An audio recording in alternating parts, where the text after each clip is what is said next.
Twitter के नए मालिक एलोन मस्क है। उनके ट्विटर का मालिक बनते ही कंपनी में कई बदलाव और हेरफेर देखने को मिल रहा है। मीडिया रिपोर्ट्स के मुताबिक ट्विटर ने 4 नवंबर को भारत में अपने ज्यादातर कर्मचारियों को निकाल दिया है।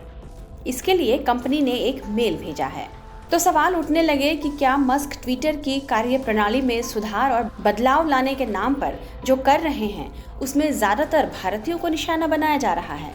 इस वीडियो में हम आगे बढ़ें उससे पहले आपको कंपनी के ताज़ा फैसले के बारे में बताते हैं। मीडिया रिपोर्ट्स में कहा जा रहा है कि कंपनी ने 4 नवंबर की सुबह एक ईमेल भेजकर भारत में मार्केटिंग, कम्युनिकेशन और इंजीनियरिंग डिपार्टमेंट में बड़ी संख्या में कर्मचारियों की छंटनी की सूचना दी है।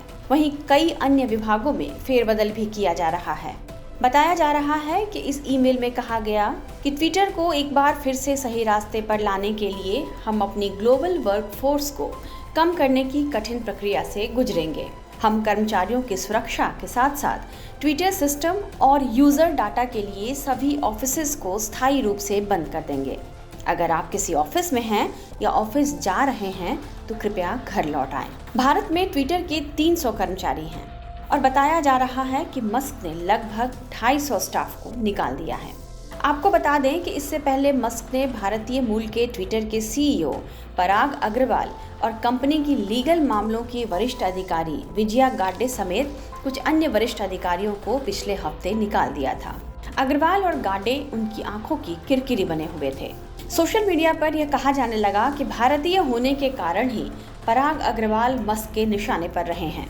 हालांकि मस्क ने पराग अग्रवाल को कंपनी से निकालने के बाद ट्विटर को चलाने के लिए भारतीय मूल के एक दूसरे टेक्नोक्रेट और क्रिप्टो इन्वेस्टर श्रीराम कृष्णन की मदद ले रहे हैं। कृष्णन मस्क के साथ मिलकर ट्विटर को नया बनाने पर काम कर रहे हैं। बताया जा रहा है कि मस्क कंपनी में स्टाफ को कम करना चाहते हैं या नए सिरे से लोगों की भर्तियां करना चाहते हैं, इसलिए ये छंटनी की जा रही है और भारत में हो रही छंटनी भी इसका ही एक हिस्सा है। मस्क के इस रवैये को देखकर भारत में सोशल मीडिया पर यह सवाल उठ रहे हैं कि क्या मस्क भारतीयों से चिढ़ते हैं या क्या वे भारत विरोधी हैं। गौर करने वाली बात है कि ट्विटर के लिए भारत सबसे बड़े बाजारों में एक है। जनवरी 2022 में इस साइट पर 23.6 मिलियन भारतीय यूजर्स थे। मस्क दुनिया की सबसे मूल्यवान ऑटो कंपनी टेस्ला के सीईओ भी हैं। मीडिया रिपोर्ट्स के मुताबिक पिछले कई महीनों से ये कंपनी भारत सरकार से महंगी कारों पर इंपोर्ट ड्यूटी कम करने की मांग कर रही थी, जबकि भारत सरकार चाहती थी कि टेस्ला भारत में कार बनाए, लेकिन कंपनी पहले आयातित कारों को बेचकर बाजार की थाह लेना चाहती थी। लेकिन अब उसने फिलहाल भारत में अपनी कार को बेचने की योजना को ठंडे बस्ते में डाल दिया है। वह भारत के बजाय इंडोनेशिया में कार बनाने की संभावनाएं तलाश रही है। टाइम्स नाउ नवभारत डिजिटल की रिपोर्ट।